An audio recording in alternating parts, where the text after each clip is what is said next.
Welcome back, Anna Boys. Today we're checking out the newest episode of Gachiakuta, episode 4. What'd you think? Man was mesmerized with her touching his hair the whole time for like the first 3 minutes of the show, man. I'm just mad he ain't learned, bro. Ain't he just fall for fine shit stuff like 3 episodes ago? So it's Rio and Rudo. Yeah, they're gonna be a thing. They got the R names. I can't wait to see when she betrays young man. He ain't learned his lesson, man. He just went through this whole thing. He thought, like, you know what I'm saying? He confessed his love to other shorty 3 days ago. Amen. And she looked at him and she said, I always knew you was a criminal. you got a new shot. What are you talking about? You got a new shot. That rebound is crazy, man. But this episode, I feel like I wasn't expecting it, because the way the show started, I felt like he kind of already had a really good grasp of like how to carry himself, at least, right? Even if the powers were new, every time we've seen him use it, he's low-key been he's been hooping. You know what I'm saying? Mm-hmm. So this episode was like the first time I think he's like consciously tried to use his powers. Yeah. And his inexperience was a breath of fresh air. I was like, oh, okay. So he really doesn't know what he's doing. Mm-hmm. Just that every situation he's been in has just been like fight or flight.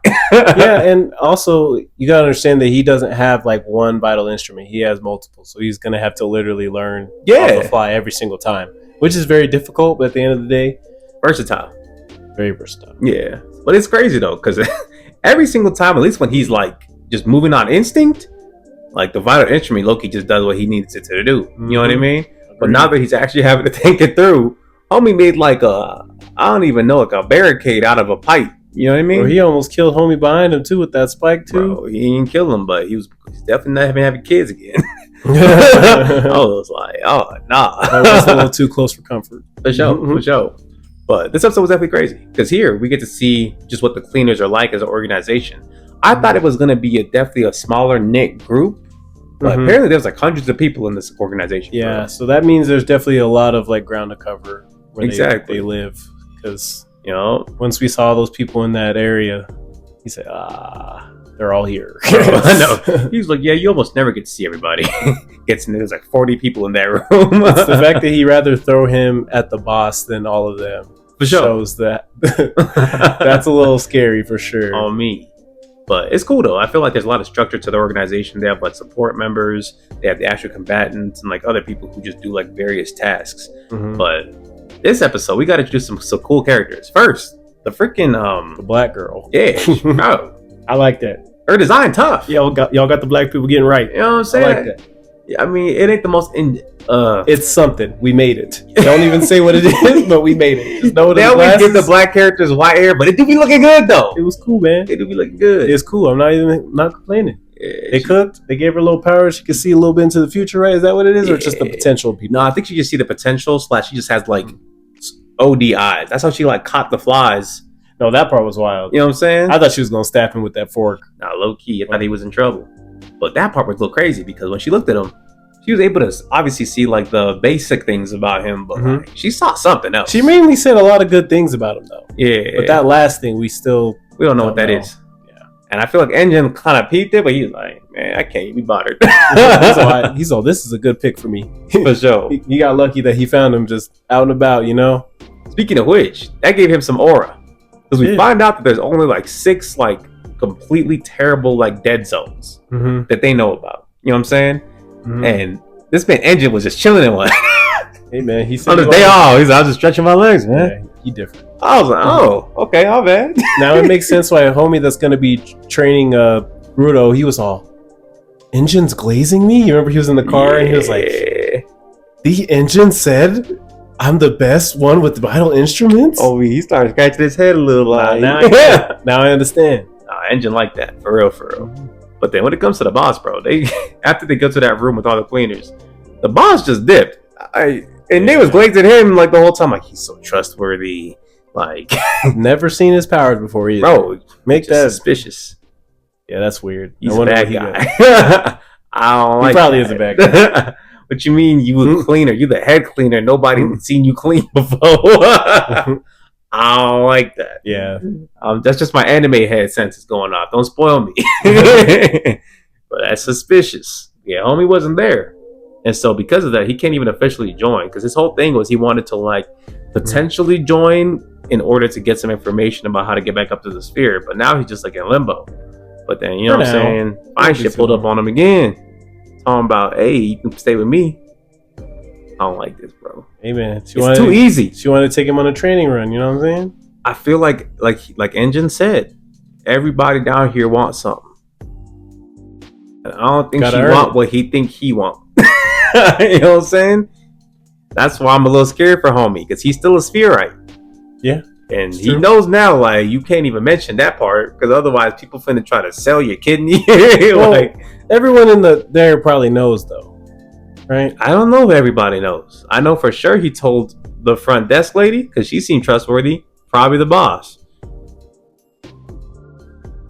I don't even think homegirl that's talking to him for real knows. I think she does, because she said, I want to learn more about you. Remember she got up all in his face? She wants to learn more about him because you don't know enough. There ain't much more to learn.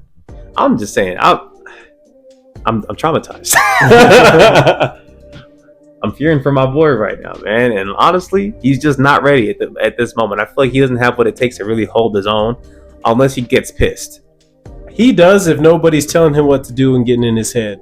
Which is a problem, though. The cleaners, the support group, which are very amazing dudes. Hey, they can move. Just strength dudes over here, man. They can do with the grip, stall them out, or throw them at the givers and pack them up.